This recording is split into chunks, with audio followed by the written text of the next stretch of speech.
बिस्मिल्लाहिर्रहमानिर्रहीम। तहकीक के मुताबिक आप सबको मेरी तरफ से अस्सलाम वालेकुम। बदन को खूबसूरत बनाने के लिए 4 काम करें। नंबर 1, सुबह उठकर 4 गिलास नीम गर्म पानी पिए। नंबर 2, सोने से पहले थोड़ी अदरक खा लें। सुबह सवेरे उठकर 10 मिनट तक पैदल घर के सहन में चहलकदमी करें और लंबे लंबे सांस लें। नंबर 3, गोश्त वाली तमाम ग़िज़ाओं से परहेज़ करें।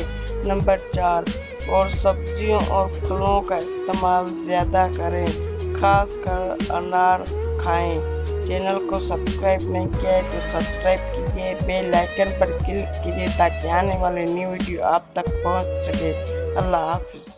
थैंक्स।